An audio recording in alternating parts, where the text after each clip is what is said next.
Olá, sejam muito bem-vindos a mais um bate-papo literário, um programa para quem aprecia uma boa história e uma boa conversa. E o nosso convidado de hoje é um ilustre cidadão tubaronense. A sua vida profissional é pautada por importantes realizações. Atuou como médico ginecologista e obstetra aqui na nossa cidade de 1968 a 2021.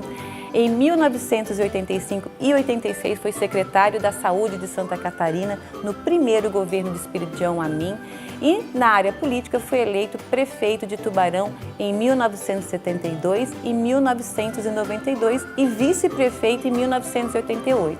Mas hoje ele está aqui para falar de seu quarto livro, Minhas Memórias Médicas, que traz 125 histórias vividas ao longo de seus 53 anos de profissão. Essas memórias, umas bem-humoradas, outras emocionantes, outras ainda impactantes, formam um importante registro para a história da medicina de Tubarão. Estou falando do meu confrade da Academia Tubaronense de Letras, o médico, escritor e pesquisador, Dr. Irmoto José Ferchucci.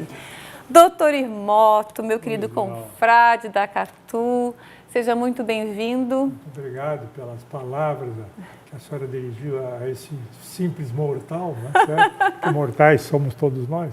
Só tem um imortal, que é o Grêmio, né?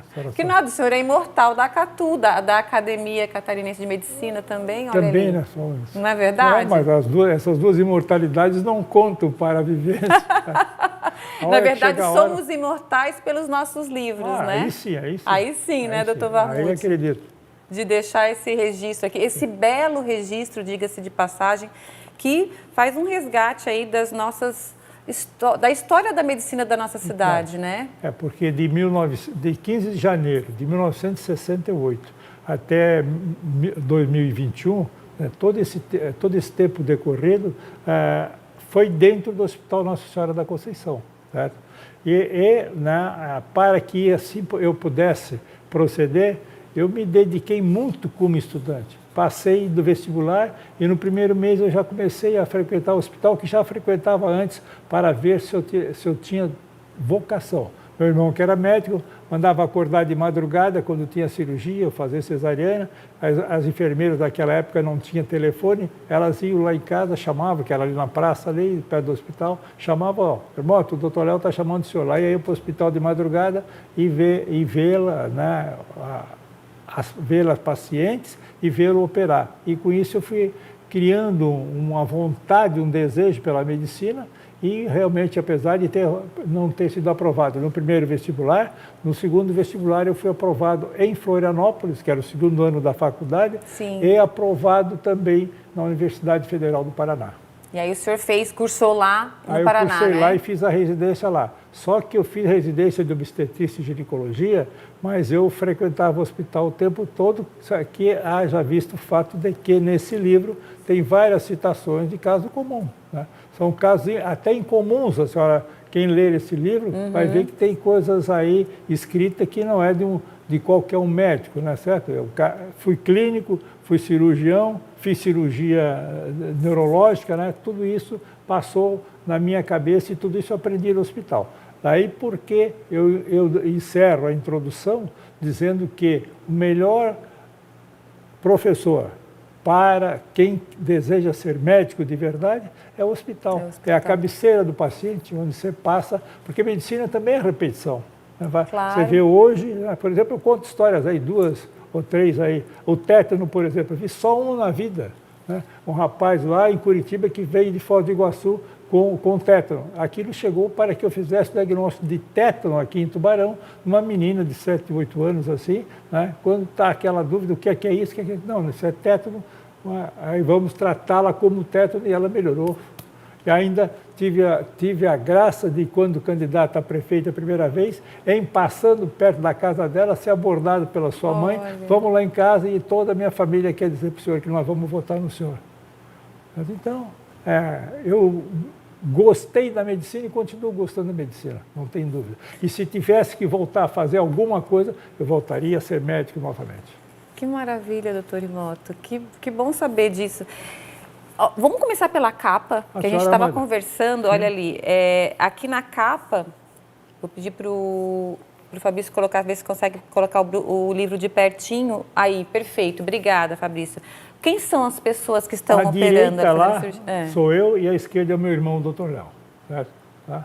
Aí é resgatando a memória dele, que foi um baita de um cirurgião, né, certo? E as outras são duas meninas que estão nos ajudando aí, que era uma cirurgia meio difícil, embora fosse da esfera ginecológica, ela era uma cirurgia difícil e o Léo veio ajudar-me a fazer. E o senhor falou até que esse livro também é uma homenagem ao seu irmão Léo. É uma homenagem à capa ao meu irmão, né? Porque o meu pai já tem o livro dele, Dr. Otto. Isso, vamos falar um pouquinho dos outros. Esse é o quarto, né, doutor Irmoto? Vamos falar rapidamente dos outros livros, só para o pessoal conhecer aqui, ó. O primeiro é Uma Direção para a Vida. Direção para uma Vida se deve ao fato de que na cheia de 1974, eu andando pela uma estrada que margeia o rio, parei numa capela, certo? E na capela, o pessoal veio, conversamos e tal, aí tem um cavalo morto na entrada da capela. E na entrada da capela havia um cavalo realmente morto. Eu comandava já preparado, com cal, com tudo no carro, cobrimos o cavalo de cal para não ter mosca, essas coisas todinhas, que é o que só ia acontecer, o procedimento que a gente faz nessas épocas assim. Aí o que aconteceu? Eu olhando assim, vi que os bancos haviam, com a enchente, chegado todos à porta e impediram a entrada do cavalo, certo? Mas havia um amigo meu que por lá morava, que trouxera lá da Aparecida uma imagem, de mais ou menos 50 centímetros de Nossa Senhora Aparecida. Essa imagem estava intacta ali. Certo. No meio daqueles bancos ali, ela estava ali inteirinha, sem nada. Aí eu olhei e disse assim, bom, se o cavalo veio para a igreja para se salvar, eu também preciso ir na igreja. Daí é o título de Uma Direção para a Vida. Muito bem. E depois o Dr. Otto, que é o seu pai, meu pai, né? Uma homenagem ao seu pai, o sacerdote da medicina. E Tubanharô, o pai feroz, que são as enchentes do Rio Tubarão. Que aconteceu durante a sua a minha, do gestão. Meu pai, não, aí começa em 1797, a primeira que eu consegui resgatar com algum escrito a respeito da enchente do Rio Tubarão, de 1797. E aí vem vindo, né? Houve algumas. A década de 1880, que foi a década de mais enchente de Tubarão, inclusive a ponte da Passagem, que foi levada na enchente de 74, também fora levada na enchente de 1887. Sim. Então, havia nos estudos das enchentes, há-se uma repetição das coisas que aconteceram. E agora, né, nessa enchente agora, né, o que aconteceu? Aconteceu que eu aprendi com meu pai. Meus amigos de Curitiba, ninguém mais queria vir para Tubarão. Pô, não adianta ir para Tubarão. Que era guri de cidade. Para trabalhar aqui, você está dizendo, não? Vim aqui para ajudar o meu irmão. Eu chegava sim, e já trabalhava. Entendi. Tá, aí cheguei uma vez, ele disse assim, guardei, hoje não operei de manhã, temos 3 cirurgias para fazer, só tu espera. Bom, manda que eu já vou começando. Tá. Aí o que aconteceu? Aconteceu que eles disseram, lá vocês falam, vocês em casa falam o quê? Engado, enchente com teu pai, é o que vocês falam, pouco de medicina. Aí vamos para a casa do teu irmão, falam gado, enchente, futebol e medicina. Aí, os temas sempre os mesmos. Sempre mesmo. Aí depois disso, só veio um cara, ninguém mais veio aí. Ai, que massa, doutor Irmoto. A gente vai fazer um breve intervalo e na volta a gente vai trazer algumas histórias, algumas memórias aqui, médicas do doutor Irmoto. Não saiam daí que a gente volta já já.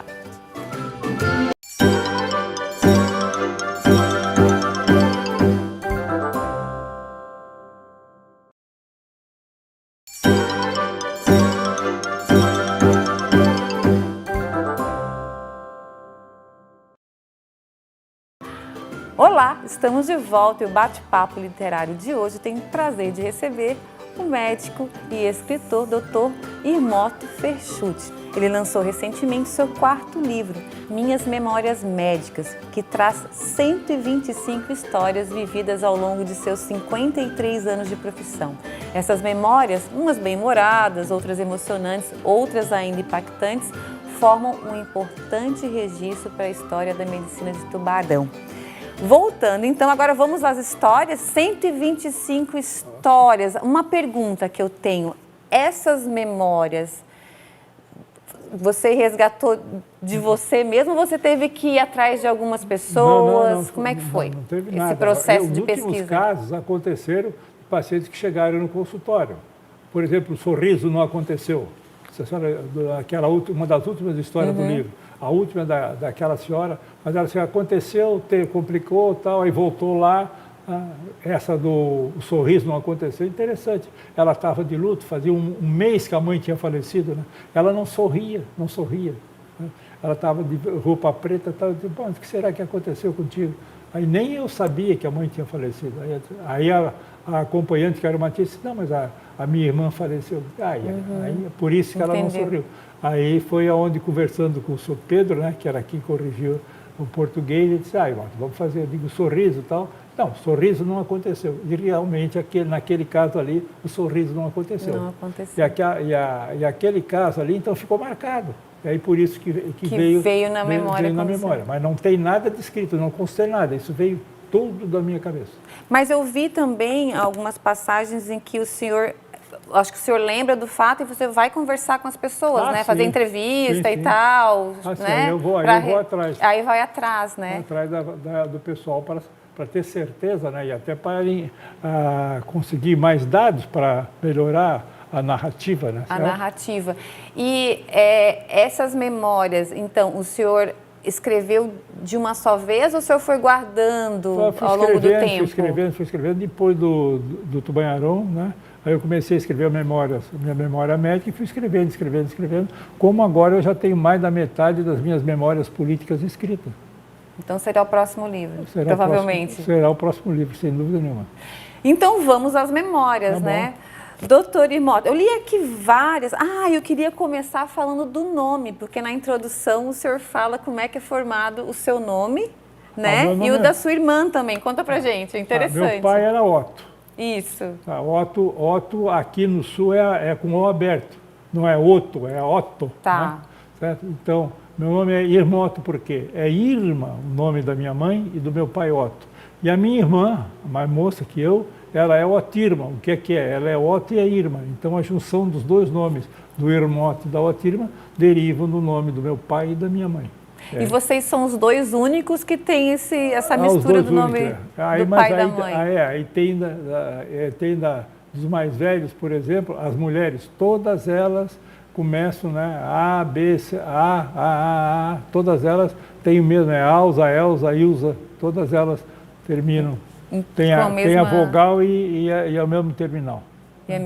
E o senhor andou pesquisando o seu nome, são poucos Irmóttos, né? São 2 ou 3? Eu sempre brinco que tem só mais um e ele está preso, né? Então, basicamente, sobrou só o senhor mesmo. Mas eu não coloquei no livro, mas uma das últimas cesarianas que eu fiz, que o Alexandre, você conhece o Alexandre, anestesista, ele é muito brincalhão. Ele é gaiteiro, o pai foi prefeito do interior do Rio Grande do Sul também. Sim. E aí o que aconteceu? Operamos de madrugada uma menina, né, uma moreninha. Aí operamos, ela é bem jovem e tal. Quando nasceu, eu disse, olha aqui, olha só, que neném bonito, mas branquinho. Aí ela ficou toda assustada. Aí ela disse assim, se for isso aí que o senhor está dizendo, eu vou botar o seu nome. Eu acho que ela botou o nome de raiva, de tanto que eu brinquei com ela. Ele botou Irmótto mesmo? Botou Irmótto? Botou Irmótto mesmo. Aí eu disse, mas bota de Alexandre, foi ele que te tirou a dor, eu não fiz nada, eu só tirei o neném. Não, vai ser o seu nome. Olha, doutor Irmótto, em sua homenagem. Minha homenagem. Acho que tem uns 2 ou 3, porque no Fundo de Garantia de Tempo de Serviço, certo? Aí no FGTS da Caixa Econômica, só tem mais 2 Irmóttos. Realmente, então é um nome bem exclusivo, então. Bem exclusivo. Tá certo. Eu sou o primeiro precursor. Muito bom. Irmótto primeiro. O Irmótto primeiro. Doutor Irmótto, vamos nas... Eu acho que vou pedir para o senhor... Eu li várias aqui, como eu falei ali anteriormente, tem umas engraçadas, tem outras bem-humoradas, tem outras emocionantes e umas bem impactantes, né? Sim. Assim, vamos escolher uma de cada um para a gente... É claro que é só para dar o gostinho para o pessoal, né? Então, a senhora, olha só, então vamos àquela aí, sábado... Antes de eu ser prefeito a primeira vez, eu tenho meu marco, primeiro prefeito, secretário, segunda vez prefeito, e assim vai, fica fácil de encaixar o tempo, né? Certo. Sem ter com precisão, mas tem o período ali. Então, antes de eu ser prefeito a primeira vez, um sábado de tarde, eu estava de plantão, o pessoal, eu estava até na maternidade, o pessoal chamou, pô, doutor, corre aqui na emergência, que tem uma senhora que chegou mal, 0 de pressão e tal, senão ela vai morrer. Aí corri, desci a escada correndo, e em lá chegando, olhei e tal, a história, o que era tal, eles estavam no verão na praia, certo? E lá na praia elas tinham uma dor abdominal.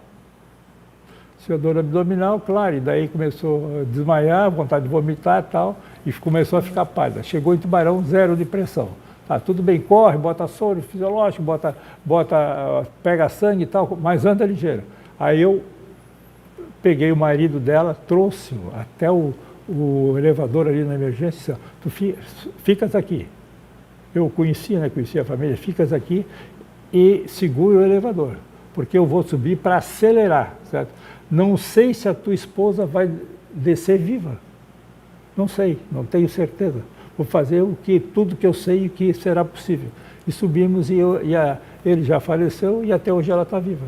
E isso foi antes de 1972. Nossa, que beleza. Eu acho que ela tem uns 90 e poucos anos, ela é mais velha que eu. E realmente salvou e a vida. Era uma gravidez ectópica rota, era sangue, né? E se ela não fosse operada, se ela demora para chegar no hospital, ela teria morrido. Exatamente. Essa é uma cirurgia de urgência, né? Absoluta urgência. Doutor Irmotos, vamos fazer mais um pequeno intervalo e na volta trazemos aí mais memórias médicas, doutor Irmotos. Não saiam daí que a gente já volta.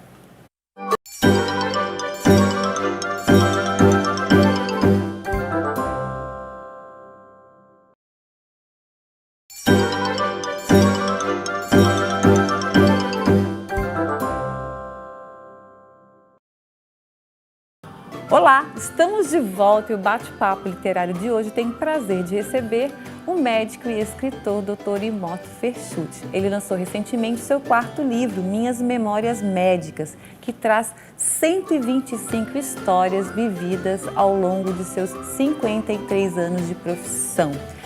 Voltando então, doutor Irmoto, eu li várias aqui.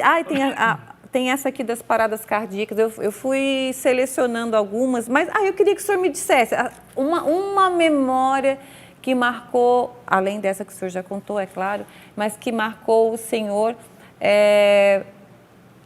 por ter salvo a vida, além dessa... Então vamos a uma sexta-feira. Havia acontecido um acidente um funcionário da Sotel, que isso antes de 72 também, que naquela época era Sotel, que a Sociedade Terminal de Carpintaria, eu era médico lá. Aí ele sofreu um abalroamento traseiro, abalroamento está por trás dela.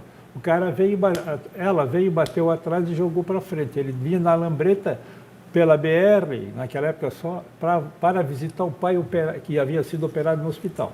Aí, traumatismo craniano e tal, peguei. Mas como a empresa pagava, e como eu tinha um certo grau de amizade com os Paglioli lá em Porto Alegre, então ele citado aí, né? Aí o Paglioli, o que aconteceu? Liguei para o Eduardo, dá para vir aqui? Sexta-feira eu vou. Então tá, então vem. O cara até sexta-feira não vai ter nada. Aí ele chegou, viramos, mexemos e tal, ele olhou e tal, não, isso aqui é conclusão mesmo, tá tudo certo. Aí você termina o tratamento e vim para Porto Alegre. Aí eu vou ver o que é que eu vou fazer com ele. Tá bom. E de fato isso foi feito com ele, o cara foi para Porto Alegre e ficou em cadeira de roda. Ele não conseguiu, ele ficou paraplégico. Em consequência disso aí. Tá tudo bem. Aí nesse meio tempo, eu disse para ele, já que estamos aqui, cara, nós tínhamos tomado café no hospital, porque ele já chegou de noitinha. Eduardo, vamos ver um paciente aí que eu acho que é uma metástase cerebral. Ele tinha um câncer de pescoço e foi feito esvaziamento cervical e eu acho que é uma metástase. E ele tá hemiplégico. Tá, vamos lá. O Eduardo examinou e tal. Vamos fazer o seguinte, ele trazia o material para fazer a arteriografia, não tinha nada em Tubarão. Ele falou, vamos fazer uma arteriografia? Vamos. Fizemos uma arteriografia, um baita do hematoma. Aí, vamos operar? Não, chama a família. Aí ele acertou com a família e operamos, tudo bem. Aí ele dormiu lá em casa, como ele dormia quando ele vinha, né? Dormiu lá em casa e o que aconteceu? Outro dia levantamos, passamos visita e tal, e aí ele almoçou lá em casa e foi embora para Porto Alegre. No domingo, Eduardo, o cara não acorda. Ah, não pode, mano. O cara não acorda, estou te falando. Segunda-feira, liguei de novo. O Eduardo, o cara não acorda. Ah, ele está com Babinski, tá como se tivesse o hematoma ainda. Aí dizia, pô, reabre. Que eu escrevi, reabre, abre de novo. Mas eu abri? Não, abre, eu sei que tu abre. Tu trabalhou com o Ramon e com o Antoniucci lá em Curitiba, eu sei que você faz isso aí brincando, cara. Aí é o que diz aí no livro. Aí realmente eu, na quarta-feira de manhã, cheguei lá no centro e digo, irmão, vou reoperar o fulano lá, a senhora providencia aí a sala, tal, tudo direitinho. Mas ela chamava de alemão maluco, né? Sempre. Ela era muito estúpida aquela alemã. Aí, não vou dizer o nome para não homenageá-la, certo? Aí ela disse, mas você é maluco? O que é que você vai fazer? A senhora só vê uma caixa de apendicectomia, não precisa mais nada. Aí abri a caixa, só tirei os pontos, abri, tirei o pedaço de osso, joguei fora, naquela época a gente jogava fora, né? Aí joguei fora e tal, e estava lá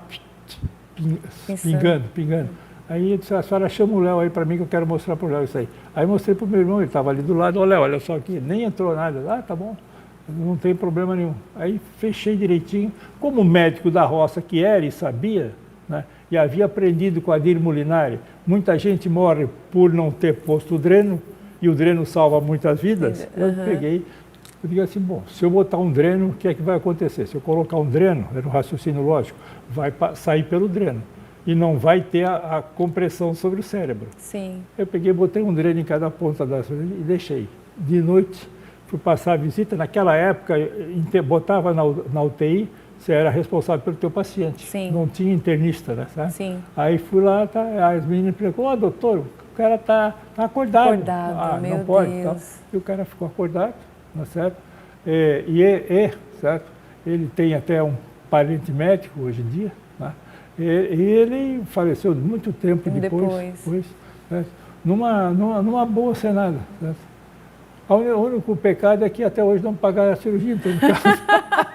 Que, em falar nisso, tem uma história aqui que fala do Inamps que veio aqui atrás do senhor. O senhor tem ideia, em primeiro lugar, o senhor tem ideia de quantas cesarianas, quantas partos, enfim, o senhor fez ao longo da... Não, o parto, isso aí não dá para contar. Não dá, né? Muita coisa. Cirurgia, a senhora só. Eu e o Fontes eram os que mais operavam, né, certo? 3 anos eles resolveram contar. Vamos contar 3 anos aí.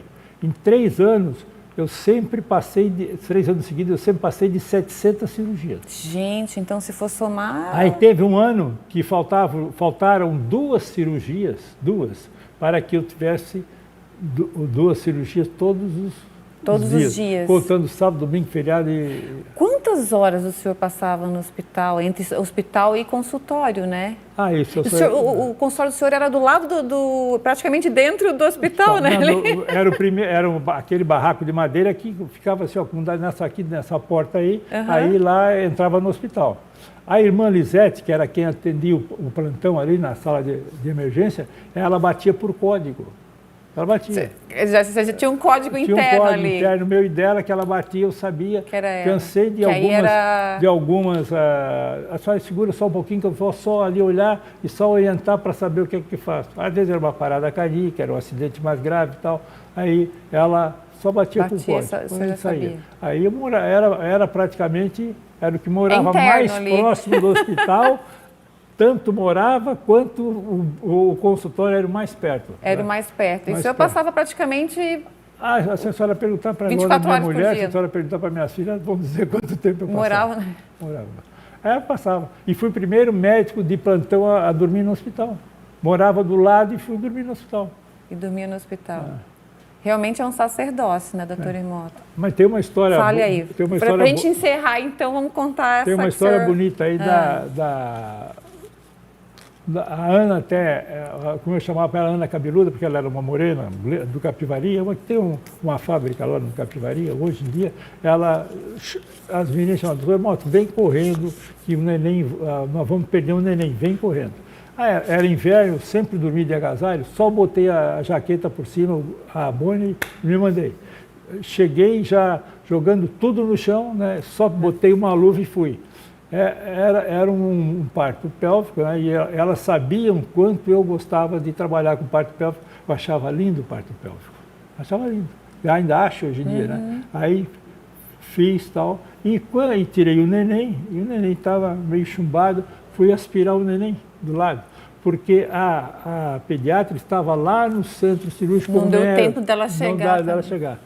Quando ela chegou, ela não me conhecia, nem eu ela, certo? Aí ela disse assim, pô, doutor, quem é o senhor? Eu digo, ó, eu sou o pedreiro que chamaram para fazer esse parto aí que o neném ia morrer.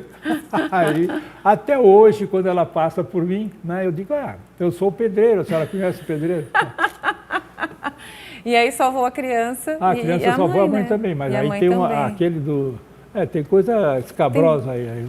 Tem algumas coisas bem impactantes aqui, tem. Mas vale a pena. Não, eu acho que realmente, eu lendo aqui, é um resgate realmente das memórias, as suas memórias, né? São as memórias da casa.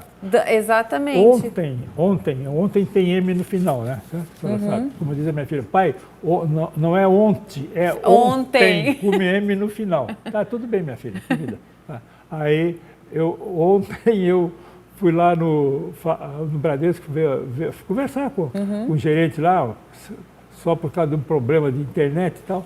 Aí ele disse assim, tu tens que mandar um livro, um exemplar para fulana de tal que ela quer porque ela está no livro. Está no livro. Aí ela é a pessoa que depois de mim chegou no incêndio do versário. Ah, certo. A Camila, aquela enfermeira, né? Então que ela legal. falou, claro. Aliás, tem muita gente nesse livro aqui. Doutor Irmoto, e quem quiser adquirir o livro, como é que faz? Se a senhora me der o nome, eu faço. É distribuído gratuitamente, tem bastante. E tem algum lugar que a pessoa pode... Olha, eu vou escrevendo e vou dando. A senhora ontem, por exemplo, eu levei lá na escola jovem, já pela segunda vez, 10 exemplares para aquela gurizada. Claro. E eles sorteiam entre eles lá. Que bacana. Já dei 20 exemplares lá para eles. Aí eu fico feliz da vida, porque recebe as histórias. Eu contei as histórias para ele lá. Já fiz 2 palestras lá para ele. Que bacana. Aliás, de ontem até tem fotografia. Depois a senhora precisa tá certo. divulgar essa. Divulgar, tá certo. Então, quem quiser pode entrar em contato comigo que eu coloco. Sim.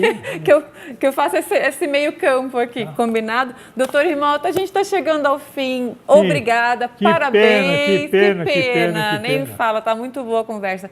E parabéns e sucesso literário aí para a senhora e para todos nós, né? Vamos chegar daqui a pouco com minha memória política, se Deus quiser. Vamos chegar depois com meu pai, meu irmão e meu pai, meu irmão e eu, né? Que é uma sugestão do João Guizo para escrever isso aí. Olha, que bacana. Porque ele lembra, como estudante de medicina, como eu e o Léo trabalhávamos, certo? Todos eles lembram. E dos 3 que trabalhavam ali, que eram o João Guizo, o Jaime e o Marculino, 2 já faleceram, só está o João de resto, né? Tem a história da Menar, que é uma história bonita. Mas agora a pessoa vai ter que adquirir o livro para conhecer essa história. A gente tem que ir, adquirir, ninguém vai adquirir, eu vou dar o livro de presente. Adquirir. Doutor Irmoto, obrigada, a gente tem que ir. E eu conversei hoje com o médico e escritor, doutor Irmoto José Fechuti. Mas antes de terminar o programa, eu quero fazer um agradecimento especial aos parceiros do Bate-Papo Literário. Eu quero agradecer ao estúdio Morgana Anacleto, especializado em sobrancelhas e beleza, a Academia Toia, que há 43 anos mantém o nosso corpo em movimento, e a editora Vitelli Publish, que ajuda a escrever a história de quem escreve suas histórias. E o Bate-Papo Literário está no ar aqui na UniTV-SC, mas você também pode assistir o programa pelo canal no YouTube chamado Bate-Papo Literário. Vá lá e inscreva-se. Muito obrigada pela companhia de vocês. Espero todos novamente no nosso próximo Bate-Papo Literário. Até lá!